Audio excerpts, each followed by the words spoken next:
Good afternoon, everyone. Welcome to Café on Tampa Online. We've got another great speaker today, and I'll hand off to my colleague, Dell, to introduce her. Good afternoon, everybody. And as Bill has just done, welcome to Café on Tampa. Today, our speaker is Dr. Zora Carrier, Executive Director of the Florida Museum of Photographic Art. Dr. Carrier, tell us a little bit about the museum, where it's located, and what your current exhibits are. Thank you.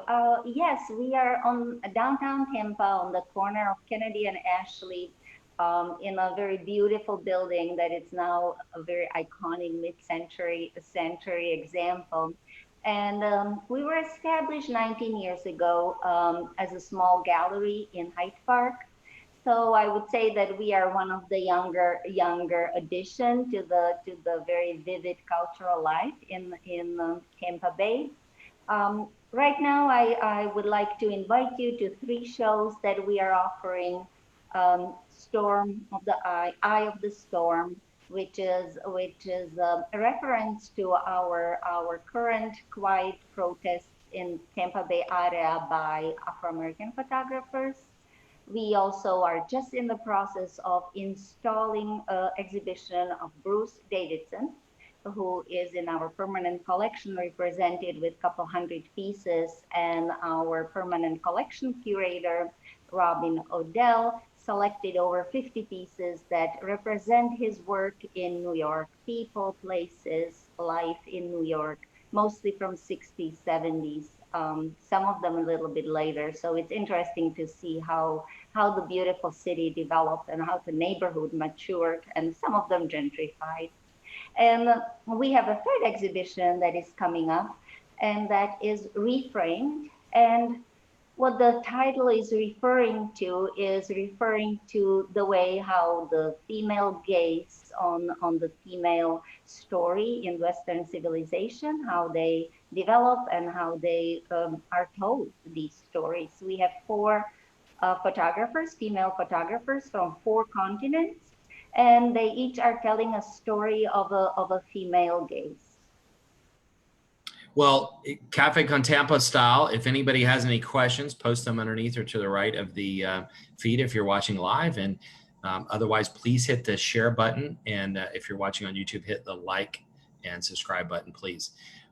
So tell us some more about the collection. What's in the permanent collection of the museum, and you know, how is it developed and evolved? Yes, well, I think that we can come from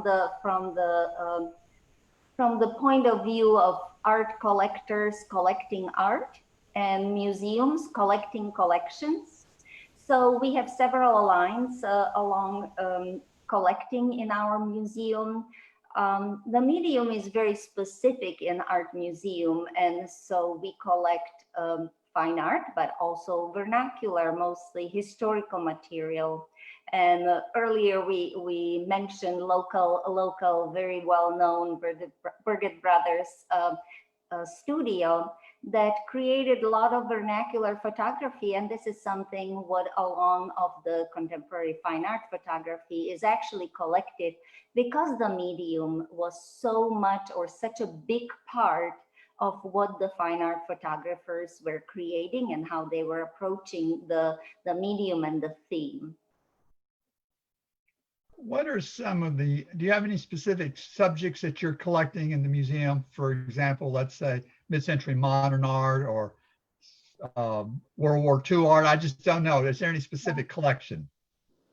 Yes, I mean, we have some very interesting portraits that we collect. We have a very interesting collection of a landscape photographers, local or Florida-based as Clyde Butcher, but also National Geographic recognized, and some who worked for National Geographic material. And also fine art photography that is, let's say, by Shai Kramer. We worked with his work several times. We had several exhibitions that we then collect work from, like Rinaldi, that we will collect work that we exhibit at the museum and then include it in our collection after the show. Just now, when we were talking offline before we started, we were talking about whether people print photographs today, and because most of the photographs are taken digitally. Do you present digitally also, or do you always print? The times I've been there, most of the collection I've seen has been printed, but do you present digitally sometimes too? Yes, and I guess this is the wonderful time to be ready for digital presentation because we have a very limited access for people to the museum. So we want to put as much our material online. So we are working, actually, we are in the middle of digitalizing our collection, and we want to put it out on our website for study purposes and for research purposes, and support other scholars that are maybe outside of Tampa that they can work with our collection on different projects. So, well, what is our collection is typically, I would say, printed and materialized. But we do show digital art, we do show video. Right now we have a Roger Ballin work, and his photography is actually also exhibited with his video work. And then we have a digital shows of our members. We have a wonderful LED screen on the top of our building, and we use that to do a public art projects and bring as much exhibitions outside to public space as well. So I believe that that the combination of both is where we will probably go right now for maybe 12, maybe 18 months for sure, to put as much digital program on our website and our social media. Could you kind of tell us what the parameters of the Photographic Art Museum are? Parameters in the way we have 3 galleries are presenting about 16 to 20 exhibitions in these 3 galleries every year, including opportunities for local photographers and emerging artists. And we also have a big group of members. About 70% of our members actually are photographers, some of them professional photographers, some of them people who have a full-time job, just use photography as an important outlet for them, is an intellectual or recreational outlet. And so they want to talk together, they want to meet, they want to have a group shows and learn from each other. So the membership base that we have is extremely rewarding and extremely, I would say, important and very influential for all the members. How do you, maybe Del kind of asked this question before, but how do you decide what artists to collect? Well, it starts with the setting our exhibition schedule, right? And so we do want to be very diverse in the way how we select shows and how we curate them. We want to represent different media, different approaches to photography. And we also want to represent different photographers, right? Different photographers of color. We had several exhibitions showing work from Asia, from Middle East, from India, from China. And then of course, South America, North America, European art. And so where we start is to creating an exhibition schedule that can actually talk to different groups and have a communication with the way how the Hillsborough County or Florida community is represented, right? And then based on that, we collect. We try to have an acquisition from our exhibitions. So the exhibition schedule is very much connected with the collecting schedule. When the budget allows, I would always buy the whole exhibition, because once we curate and go through the whole process of creating this show, I almost feel ownership to each piece that I worked with and want to put it in permanent collection. Well, maybe one day.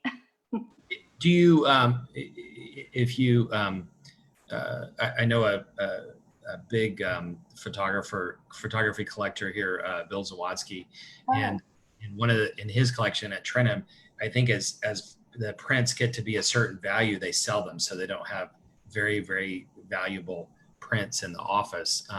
Now you're a museum, so you can hold on to them forever, right? Is there anything in the curation like that? How do you decide then if you're holding some? Do you ever sell them because they're worth too much or too little? No, that's not how we approach the collection. There is price and there is value, and I think that we can see this in many industries, right? But I would say that in art world, those two can be very, very different things, absolutely different things, and we know that the value is one thing and the price can fluctuate. It's just like a price of homes or or anything else. There is a strong collecting market for photography couple of years, and then the paintings are more, I would say, a stronger commodity. But we never look at the art we exhibit and the art we purchase this way. And yes, we are very careful about entering work into our permanent collection, because then there is a rule, there is a system of rules and ethical approaches where we actually are collecting institution, and we do not sell the work that was entered in our permanent collection, because that's not the purpose. The purpose is to steward work so we can always come with the meaningful and strong exhibitions even later, even when we already purchased it and it was exhibited in certain context, then we can reuse it in different contexts. And that's how we look at photography. It has to have values on different levels. So And price is a very teeny tiny part of the collecting collecting mantra. yeah, thank you for going through that. And just for anybody who's recently signed on, you can post questions below or to the right of the feed. And if you're watching later on, please like it and share it. And if you're watching on YouTube, hit like and also subscribe so you can get updates from us. Let me ask you about the first question we got from the floor was about COVID-19, and you kind of alluded to this earlier, but how's the museum dealing with it? Are you all open? Can people walk through now? How can they experience the museum? Well, the safety of our visitors and staff was a number one issue that we wanted to address. So we really limited the visitation in the museum. The only way you can come and visit us if you schedule your visit on our website, and it's www.FMoPA.org. And by clicking on our website, you can schedule your visit. And we actually are limiting the visitors just to a group of 6 people at the time. Our galleries are not very wide. It's really hard for us to create the one-way system where you just have to go one way in and one way out. So we really creating this ultimate experience at the museum where you have a very little visitors. We have stations where you can always clean and wash your hands.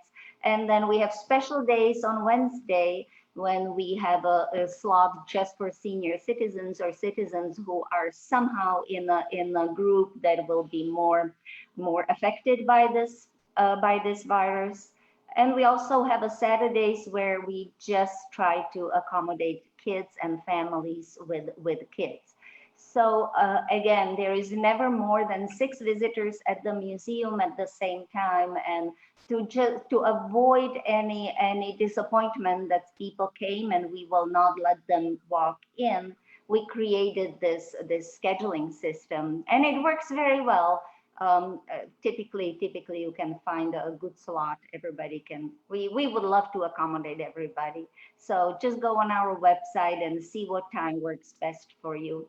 I won't let you talk. I just have to say that we believe that the museum is a perfect and safe environment for people who are stressed out from everything what is coming. So even when the tourism is not working, we know that tourists are not coming, we still have a very good visitation at the museum.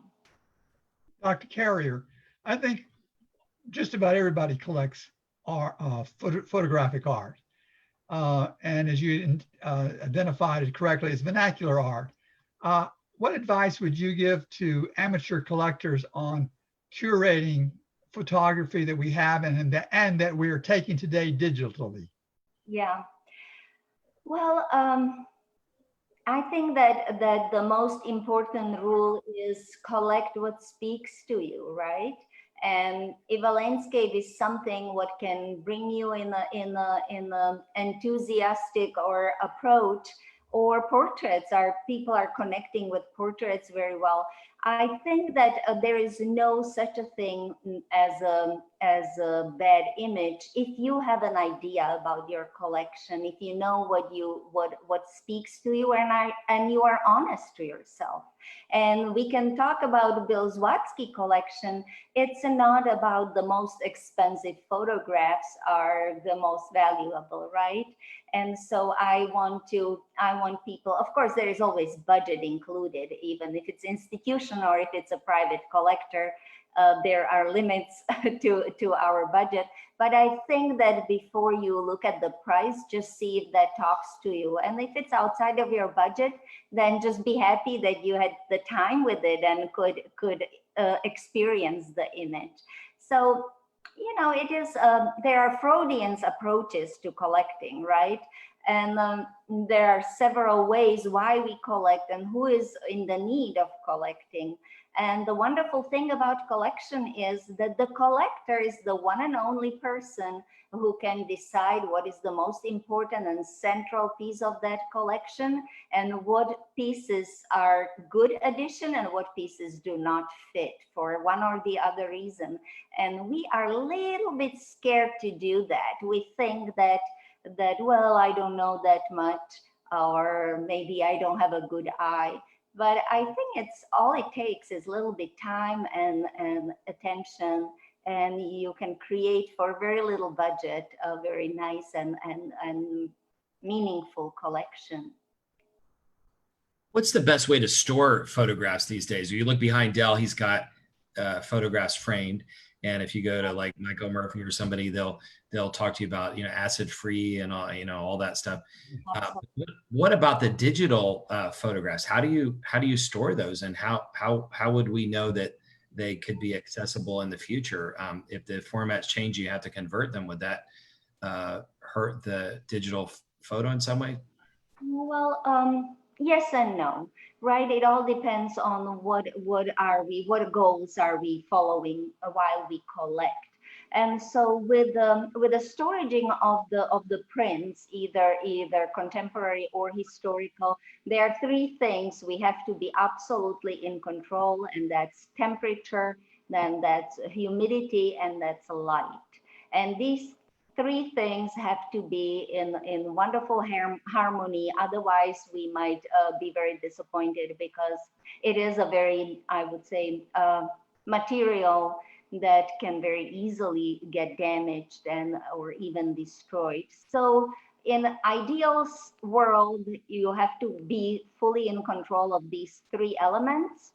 And with digital, it's interesting that you're saying this, because the digital media are changing so much. And if you 20 years ago documented something and put it on floppy, then good luck with retrieving anything from that medium, right? And so I think that being on the top of the medium that is actually storing that digital file is very important, because we had tapes, right? We were listening to music on tapes, and we were watching movies or family videos on tapes. And right now, I don't think there is actually a recorder that you can use to watch tapes from your childhood. So I think that being on the top of what the technical world is offering and what options are out there, so we always update whatever digital medium is collected or stored, to make sure that we always are able to retrieve the files. Well, It's always that's for a museum to do that. But let me just get to the point. Do you recommend that for, let's say, photographs that we take digitally today, knowing there's going to be changes and we're not going from generation to generation, do you recommend that we actually have hard copies made of important family photographs or important historical events? I think that the tangible objects are just so wonderful to deal with, and I love them. And I try to print part of it for my own purposes. But yes, I think that talking to children and showing them real pictures is a very different experience than showing something in the digital media. And I think that the way how we treat these objects are giving, let's say, children or our friends a message about how we care. Because if it's a image of your family and you actually take good care of it, I think that that's a very important message about building our relationships.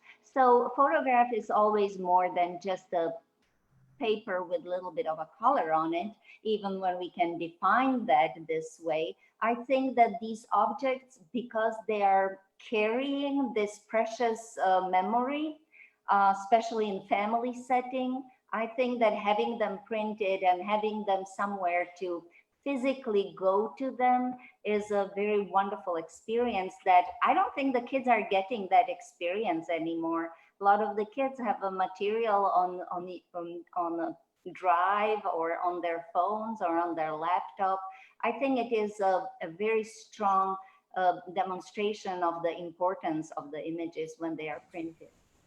Dr. Carrier, Kathy Jordan just posted that you have an some kind of lecture exhibit on digital asset management coming up in Yes. September.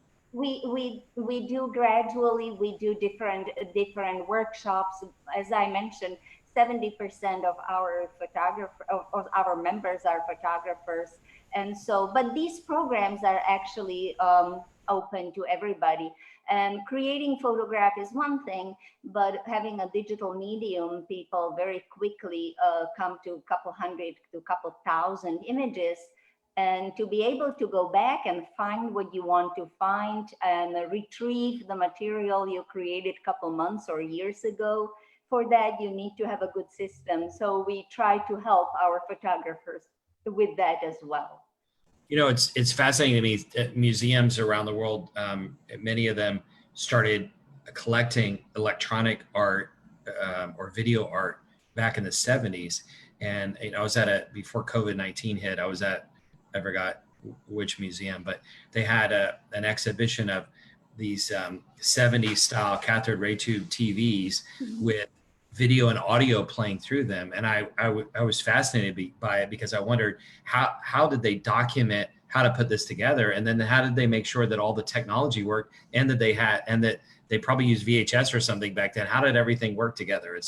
It's really beautiful when it works, but it must take a lot of work to put it together. Yes, typically the artist who will actually create a video art or any digital art the artwork will come with the medium, right? And so then, of course, there is a protection of the technology and be able to make the technology workable. So it's a museum work and we love it. That's why we do it. And we love it when we can surprise you with the digital art from 70s or 80s and the visuals that brings us back to our childhood, right?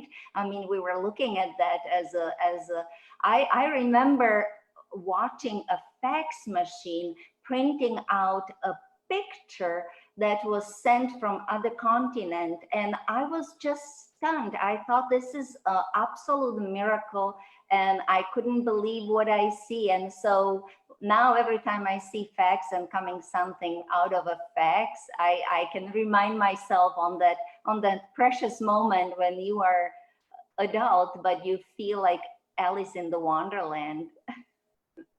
You know, as an architectural historian, I always have a tendency to ask a historical type question. Okay. I've identified photographic art beginning down around the period of the Civil War and documenting the Civil War. When do you identify the beginning of photography in world culture? Well, we can talk about years, how many years the photography is already available, but all I can say is that whenever the photography came to our life, the photography changed everything. No other medium ever made such an enormous impact in art world, but also in our everyday life. And everything changed. I mean, when you look 150 years back, when the first kind of photography was created, and the royal families will hire photographer instead of painter to create their portraits. The whole world in the art changed, and everything shifted somewhere else. So I think that the most important impact happened when there was no longer a need for painters and drawers and sculptors to bring the reality into a moment. And that's when the biggest shift happened. There was no longer a need for documenting reality by drawing or by painting or by sculpture. And that was the biggest shift in contemporary art that I can recognize or record or recall at this time. Was that what you asked? Yes, that was you mentioned. I think Queen Victoria was first of the monarchs in Europe to be photographed. And as far as I know, Lincoln and the Civil War was the beginning of the recording of history in the United States. Absolutely. And before that, there will be painters who will bring us these enormous scenes from battlefields, right? And they will be hired to do this, and they will work for weeks, if months, to create and recreate the battlefield, so people can see what happened and how things were established. And now photographer came, and pretty much the same day delivered the documentation. So that was revolutionary. If you just think about that in mind of people, that they had the documents from a couple hundred or 1,000 miles away in such a realistic form, because the images, even the historical ones, were very rich on detail and very well produced. So really you could see things that a painter would never be able to record. And not only that, the photographer took an image of the way it was. A painter could editorialize it. Absolutely, absolutely. And now we don't believe even photographers, right? We are very iffy about photographers too. But yeah, consider because the painter could just work from whatever he was told. So there's several layers of bias right there. Yeah. So we're in the last minute or two, unfortunately. So Dr. Carey, could you tell us more about the exhibitions, and also tell us how folks can engage with the online exhibitions, what the websites are, et cetera? Absolutely. So I invite everybody to our website. We are really keeping it fresh and new and on the point. So www.fmopa.org as the Florida Museum of Photographic Arts. And you can schedule your visit there. On the very first page, you will see a line, black line, which says tickets. Feel free to click on that and schedule your next visit. We have 3 exhibitions right now, brand new, because we see that people are coming and they are interested to interact with art in our institution. We also are working on a panel discussion with the Black local photographers who documented the protests, and that will be this Saturday. And we are creating more and more education and entertainment online. So if you follow us on our social media, I'm pretty sure there's something for everybody. Check us out. Great. And can people join? Is there a membership? How does that work? Yes, membership is very important for us. We create a hub for photographers. We create a community where the photography is the king. And so many people are using and are big fans of creating and admiring photography right now. So please, if you want to support us, if you want to be part of that great community and that great family that is all about photography, check us out on our website, floridamuseumofphotographicarts.org. Great, and thank you. Thanks so much to you for coming on board and setting this up. And you're a regular at Café con Tampa anyway when we meet in person, so people can look forward to meeting you there, not at the museum. And if you're as you're watching this, if you haven't already, click like and share so your folks can see it. We do this as a service for the community for free so that people can get access to important information like this. And if you're watching on YouTube, please hit like and subscribe. Thanks so much, and look forward to hearing you back, hopefully when this pandemic ends. Take care. Thank you so much for including me. It was an honor for me. Thank you. Thank you.